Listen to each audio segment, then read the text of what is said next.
beautiful. Which brings me to another question for you, and that is, what can BIPOC students and young actors do now that we have the time and space, but the industry is still sort of shut down? What can they do to create their own spaces? So good. This is such a good question. And I'm going to throw this back to you too, because I think you have a good pulse on this as well. But I mean, for the past few years, everyone's been saying you have to create your own content, right? That has been a shift even during our time, our tenure as artists, that literally within the past, what would you say, 5-6 years? Yeah. Maybe even more? Yeah, a little bit more than that, yeah. Maybe a But little bit more. yeah, in the past 5 years, Definitely in the 5 where it really popped, where people were like writing stuff and then they literally have like shows. If you want to be in it, you have to be writing what you want to be in. Yes. And I've seen that in major ways. So I think that holds true. And now a lot of acting studios have even started having full programs that are just centered around helping you make your content. So I think that's a direction to go. A lot of people literally have been asking me, young actors who, have been working with me, said, should I go do this program I was planning on doing in England? Should I go do this full-time program I was planning on doing in New York and now it's online? Should I spend the money doing that? And for me, my honest answer is not right now, because you can't be in this space. However, it doesn't mean you shouldn't be pursuing your passion even more deeply than maybe you would have if you did that program. So it's a little bit of a catch-22, because I'm not saying don't be moving in a direction. I'm saying maybe going to the place and spending the money it's not the right season for that. But for you, do continue to give yourself some baseline training. Maybe you're taking a class, keeping up your skills. But now's the time to really pursue the passion. And I think this is where those projects are really birthed out of. You taking the time to say, I really just love studying about the history of ... And all of a sudden you're writing a screenplay, and all of a sudden you're collabing with friends, and you're on Zoom, and you're doing the thing. And you wouldn't have had the time to do that before because you were doing the program in England. So now is the time to pursue the passion. It's the time to continue educating yourself, but in a different way, not in a schoolish way that we think of the classroom, of the schedule, of the September to May. It's time to start educating yourself in the world way of saying, look, I have a heartbeat in here, and I'm going to follow that because I think it's going to lead me somewhere. And I say go on that journey right now. Completely agree with that, Shantae. So well said. And I think a big part of starting that journey is rewiring the way we think about how the industry works. Yes, talk about it. Because we have been conditioned to think about it in terms of, I go to a really good school, I graduate and get an agent or a manager, I start auditioning, I start booking, I get famous. And that trajectory is absolutely still valid, still happens for every 0.1% of actors. But for the rest of us, the journey, in my personal, very humble opinion, is so much more enjoyable when it is heart-led. When you ask yourself, when I'm on my deathbed, what do I want to say that I have done? What type of work do I want to do or create? Who do I want to work with? What do I want to say through my craft? And now, because there's no pressure of auditioning or finding an agent or a manager, you can totally keep asking yourself those questions every day. What do I want to do? What do I have to say? And then how do I do that? It's such a gift to have this time so that you no longer have to think about the old wiring of, okay, got to get ready for this audition, got to put this thing on, got to do my hair this way, got to make sure I get this dialect. It's like, no, I don't want to be, for now, I can't be a part of someone else's vision. What's my vision? That's right. It's really empowering. And also I find kind of really scary, because when you really say, okay, I'm going to do this, that's,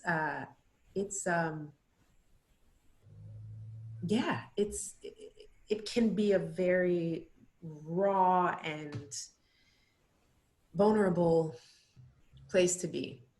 Yeah. To give something of yourself to other people, not certain of how or if it will be received. Mm. But yeah, I think it's necessary and a beautiful opportunity. Yeah, it's a journey, man. And oh gosh, that's so good.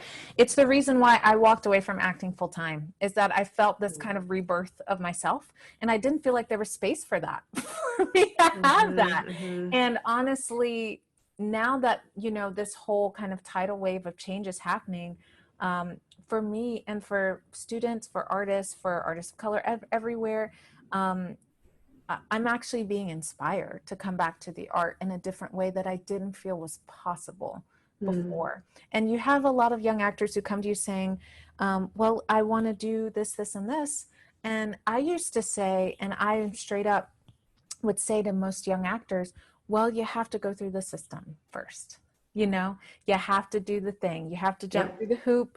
And then once you get here, here, and here, then you're allowed to like do your free thing.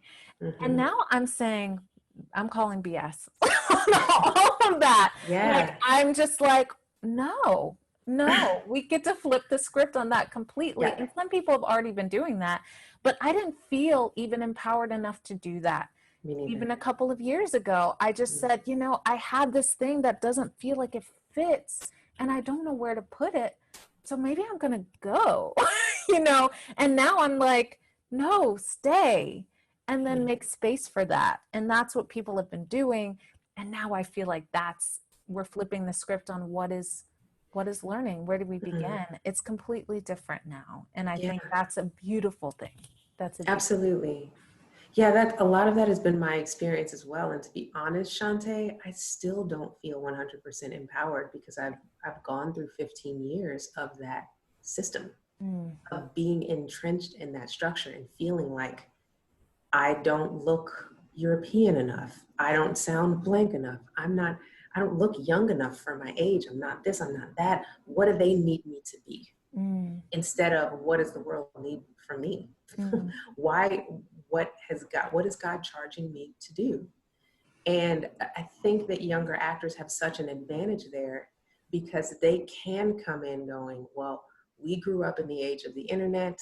We grew up in the age of people becoming famous just for being themselves, for being on a reality show. Now I can become president. Like, just being completely myself, for better or for worse, can bring me to heights unimaginable. I am true to who I am. That's really powerful, but it's something that I want to, but have not yet completely embraced. But I encourage my students to, and I feel like in many ways it's easier for them to, you know, because they've got less conditioning, I think. Yeah, and less to take off, you know, you know, right now I'm reading a lot about, for my daughter, with all the school stuff happening, you know, like we don't know what we're going to do. But I've been reading even before this about unschooling and this idea. And I used to be like, what is that? I'm like a super schooled person. I was the straight A student. And I was just like, what is this? Teaching kids to be dumb? Like, what is this about? And it actually is just like this movement of people who've just said, we don't want to condition our kids so they have to uncondition themselves for 20 years later. Like, that's it. Like, we just want them to embrace who they are from the beginning and say, if I love painting, if I'm really into science, if I'm whatever, just let them do the thing. Because they're probably going to want to do the thing. And if you don't let them do the thing, they're going to be mad at you that you didn't let them do the thing, which we see all the time. You know, how many times do we hear people say, oh, it's so cool you get to be an actor because my parents made me go to business school. And they still are holding on to that, and they're like 40 and 50 and plus, you know? And this is why therapy is so popular. This is why therapy is so popular. So we all have to unschool. This idea of unschooling, even for us as artists and people who have been in the industry for a long time, I think it's a moment of unschooling for us too, saying the way that we've done it, the way that we've seen it, the way that we've learned, does not have to be the only way. So and I have the student loans to prove it, you know. I mean, That's a whole nother conversation. Actors and money, coming back to you on another one. I got lots to say on that. That's going to be a 5-hour conversation. It's like a 5-hour. That's like a 2-year, mini tape session going on. Yeah. So Nidra, there's so much to talk about, but I guess I have a lot of questions from young actors, but I guess kind of to tie up this idea is where do we go today? Where do we go today? So theater now. We have, Broadway Black and Broadway Coalition and Black Theater United. But where do we go today? Yeah. If we're talking just about theater, again, I say we have time now to ask what our community needs. If that is indeed what we're invested in, okay, here's the thing. We have to first figure out which audience we want to give our craft to, who we want to consume and witness our work, because then that takes us on very different paths. If we want the white American theater to accept and produce us in a different, more inclusive way, then we can take this time to write and workshop in a certain way. If we want to dive into the BIPOC community and make them our listeners, then I think we go, what does that community need? What do I have for them? What does my perspective and my point of view, what can I feed them, right? And so for me, honestly, I'll speak from my own thinking around this instead of sort of giving advice, because I think everyone has a different answer to that question. I am very invested in my community. And I have been asking myself, and have also been writing, and creating for the past 8 years now. And I'm going, how can I use what I'm writing to serve and feed my community? And instead of going, I gotta make moves, I gotta make it happen, because I have time to reflect, I'm allowing myself more space to ask that question, to find the answers. I don't know if I'm answering your question. No, yeah. It also seems as though many of us are joining many of the beautiful fights, the revolutions that are popping up in New York and all over the country. Going, how can I lend my talents to this effort? How can I push back on those institutions that I participated in for many, many years and demand that they make shifts for me and for my community? I actually have not been very vocal on that front, because I am of the school of thought that's like, let's build our own instead of asking to be a part of what's already been created. Yes. Not for us.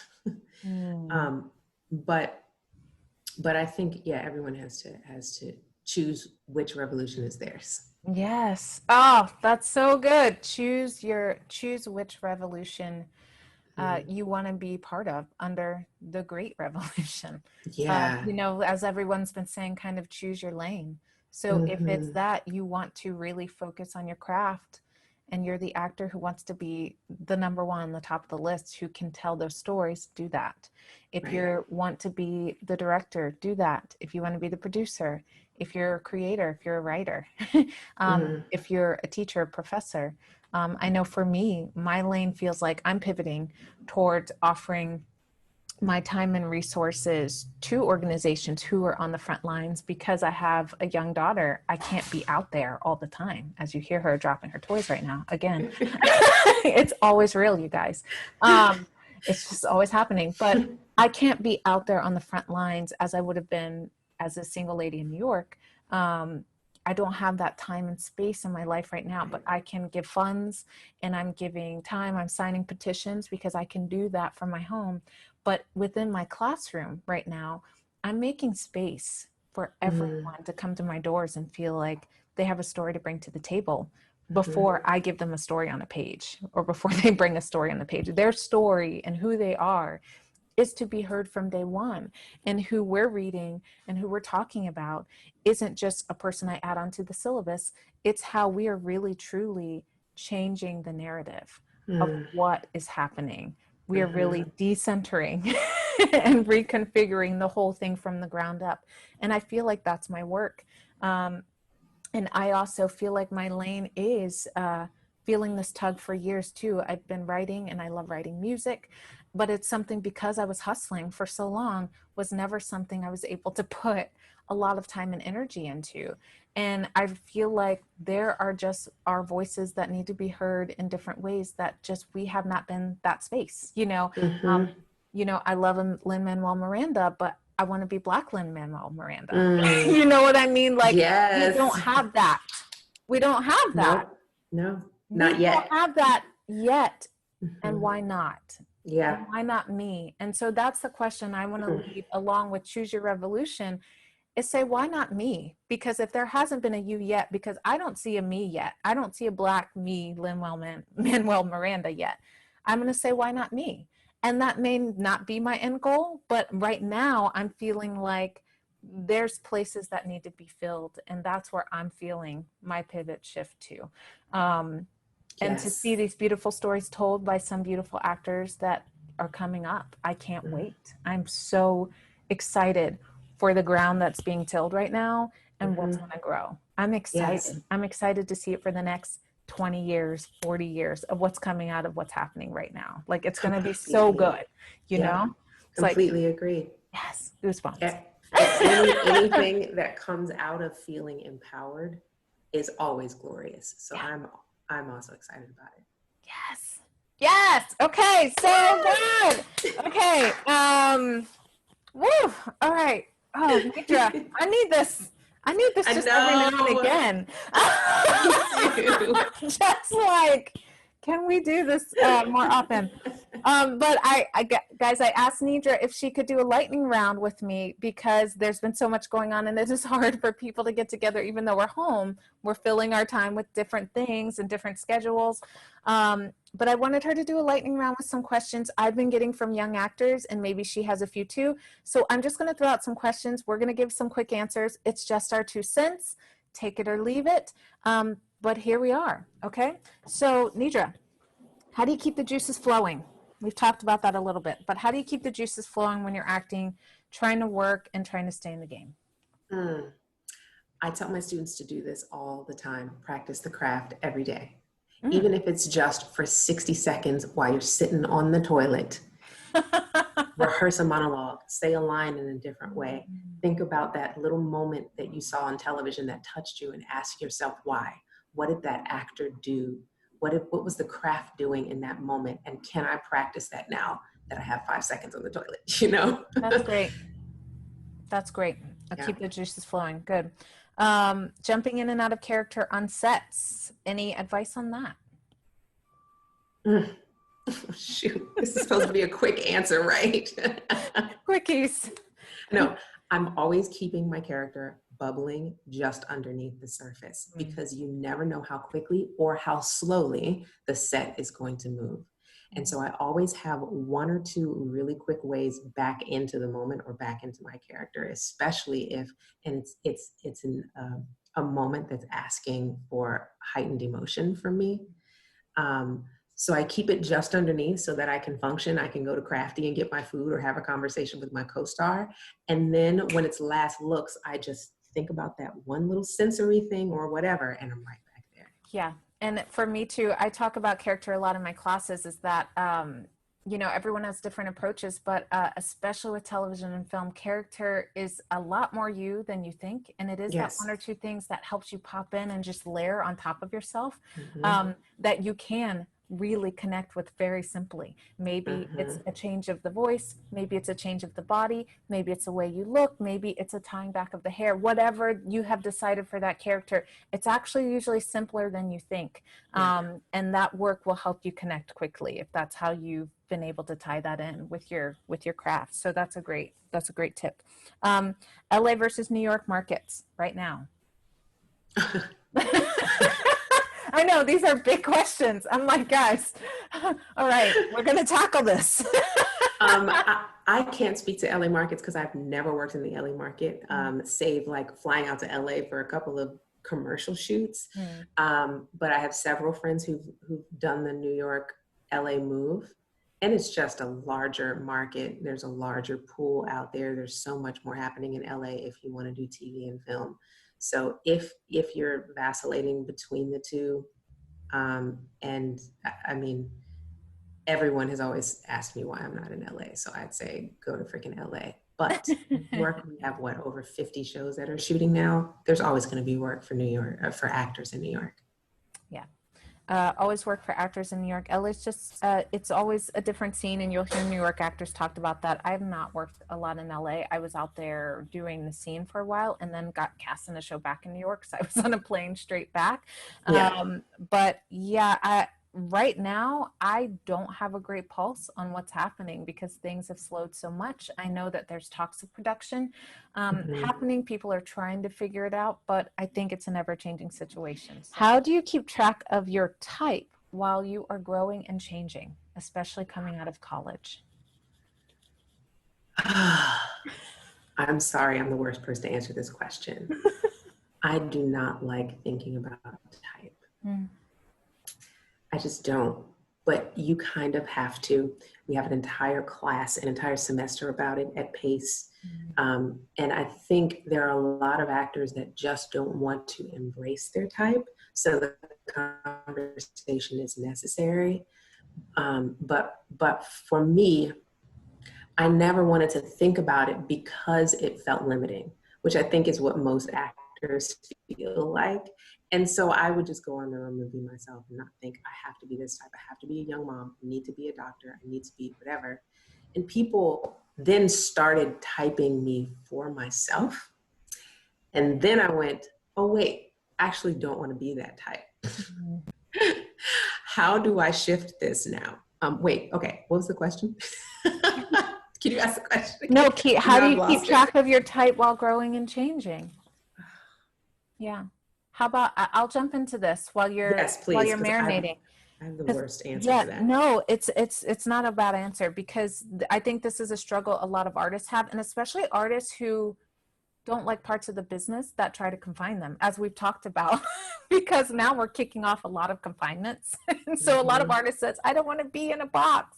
Don't put me in a box. And for me, I've shed that box idea a long time too. I started thinking about it differently. And some of my first couple videos on The Simple Actor, if you go back and look, I started talking about essence, and I didn't really deep dive into it. I just started scratching the surface. But when I teach a lot of audition prep classes, and a lot of time audition prep starts with headshots, resumes, entrance exes, pieces, what do I wear, blah, blah. And to me, I'm saying that's all BS if you have no idea who you are first. Because so many people come and say, well, what piece should I do when I'm auditioning for this school? Or what should I be doing when I'm going into this network or whatever? And I'm just like, you know what? A million people could give you a million different things, but if you don't have a clue of who you are lost from the beginning. And if you are, pretty enough or talented enough, yes, you'll get cast in something, but you will feel continuously lost. So I go through so many exercises because I was the same way in a way. But I think I always had this weird confidence in my sense of self that people picked up on, even if I didn't realize that's what I had, that I just said, this is just what I do. And people just vibed off of that and were like, all right, and so I actually have kind of started not making a system. I hate the word system now, but a way of working through finding attributes about yourself that are castable. But that are you, that are already you. And then you're already starting from a place of strength. You're already winning because you're like, I'm already a mom. Like, Yeah. I can do this piece because I already am tied to that. I'm already a teacher and a mentor. I'm tied to that. I'm already a person who has a deep care for social justice. I'm tied to that piece. So you're coming from a place of not what type am I, but who am I? And then what stories am I already able to tell well because of Yes. who I am, right? And Yes. so that's what I'd like to kind of have you shift type. So as you're growing and changing, how are you growing and changing as a person? Then that is where you should tie in your type. Okay? That's Completely my agree. advice.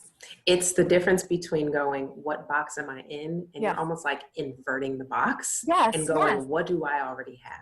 Yes, what do I already have? And then you're Yes. playing to your strength, not your weakness. And that's all Yes. essence is saying, I'm going to play to my strength. Yeah. This is who I already am. And guess what? You're not going to fit every box of somebody Right. else's box. And you just embrace that.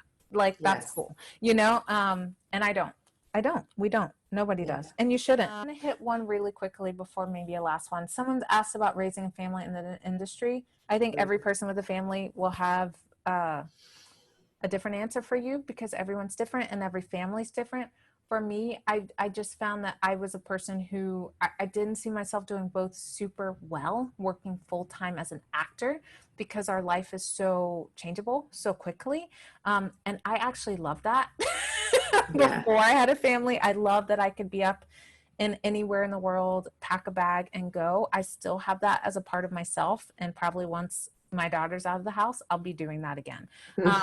However, for me, I'm also like a hardcore homebody. I love having my bed and an organized thing and just having dinner with my family. And that's when I started kind of changing, especially with regards to theater, where I started saying if I get back into the industry, I'd want it to be TV and film because the nights were just kind of a big deal for me. And that was just me. And that's not everybody. But for me, there was something in me that said, you know, I feel like I'm going to need to pivot for this season of my life. So raising a family looks different for everyone. I think it also looks different for primary caregivers or people who carry children versus people who don't. You know, I could go on. That's a whole nother session, you know, body, time, energy, artistic, everything. That's a whole nother thing. But I think it looks different for everyone. But I do think it should be take your time making that choice because once you make that choice, there is a pull on your time and energy. And I think you need to figure out how to balance that. And if that's not what you want in this moment, consider that heavily. I'll just say that. And to be continued. Yes, There's so please. I much would more love to hear say. more about what that has been, how you're finding that balance. Oh, there's so much. But let's end on one more. And this has been such a sweet time, Nidra. Thank you for taking the time to do that. Absolutely. Do this. My pleasure. So one of the last questions is, did we tackle inspiration to keep going in general? I don't think so. Okay, so let me ask this. Just okay. in general. So one of the last questions today of our semi-lightning round is, how do you keep the inspiration to keep going and not quit altogether? Is that, let me clarify that. Is that as an actor or just as a person in life? As an actor, how do you keep the inspiration to keep going as an actor and not just give up?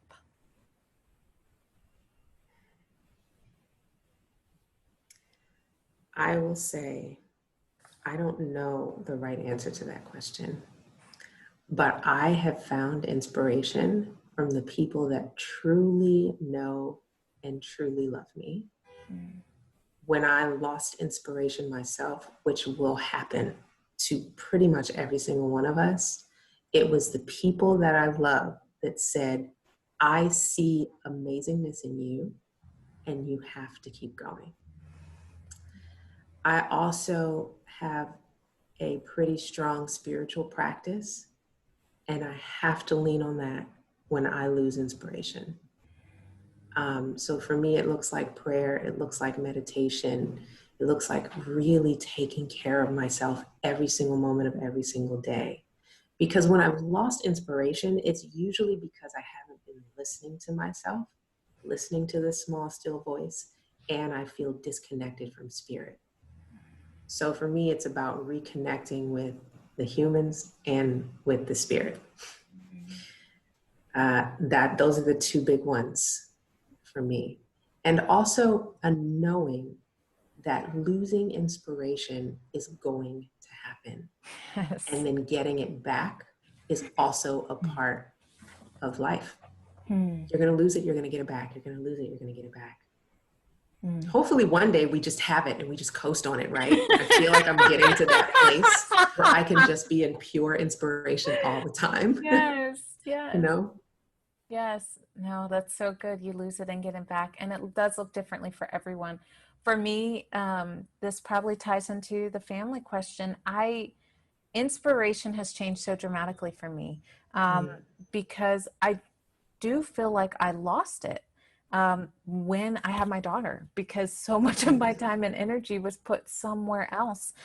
And I realize, and I'm becoming more comfortable in this, is that I think it's okay to quit sometimes, because I think I used to be afraid that it would go away forever. Yeah. You know, there were times where I think I should have just let go and gone to be on a farm somewhere, walking around picking flowers for a month or two, and I would have come back a lot healthier and better and grounded. And I didn't let myself, I just kept grinding away, because I said, if I miss out, I'm going to miss out for good. Yes. And I know that there are moments in our actor's life where we say, if I don't do this, I'm going to miss it. And I get it because I've been there. But I'm becoming more confident as I'm getting older in life, is that I actually don't think you miss it. I think it just changes and shifts with you, because whatever you really need to do and wherever you really need to be will find you if you keep moving in the right direction. And there have been things that I thought I left years ago that have come back to me because it was actually what I was meant to be doing. And I did not make it happen. It just met me because it was supposed to, right? Yeah. And so I think, you know, I'm going to add into kind of this idea of faith, and not in a traditional, like, religious way, but faith that this journey is just a journey. And if there's a moment where you say, I can't handle this, this is not doing me well, or it's not good for my mental health, or I need a pause, take a break, even use the word quit. Because my guess is that maybe you're on a path to what it may really be for you. And that may be what you're doing now, but in a lot better, healthier way. It could be a totally different journey. But the fact is, nobody knows that except for you. So I think, as Nidra said, following that heartstring, following that heart journey, and saying, maybe it's very okay to quit. And it may come back to you in a whole different, better way, and trusting that. Absolutely. I say be okay with that. Amen. Couldn't have said it better. Okay. All right. Yes. That's just our 2 cents from 2 professors. Yeah. And honestly, can I just say this as a last thought? You can edit this out or whatever. Yes. But I look at some of the greats that we bow down to, and I look at their journey and I go, right, at some point they quit something. Oh yeah. Beyonce said, you can't be my manager anymore. Or I don't want to be a part of this label anymore.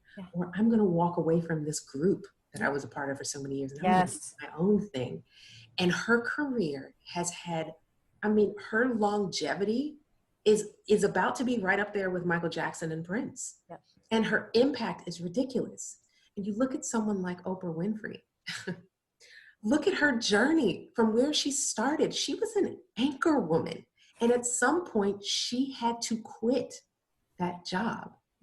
And then she had to agree to do her own show. And at some point, she had to end that show. And then at some point, she said, I got to start my own freaking network. You know, I mean, there have been so many failures and quits and walking aways in these really long, expansive, ridiculously successful careers. That's just the stuff that the career is made of. Yes. It just is it. Yes. That's it. And when we look back in life, many times we Yes. see that it was this beautiful tapestry Yeah. that was just being woven, and we just said, oh, that was just a tie at one end Yeah. of the Yeah. string, and it was just making another loop to something new, you know, like Amen. so good. Yeah. So good. Okay.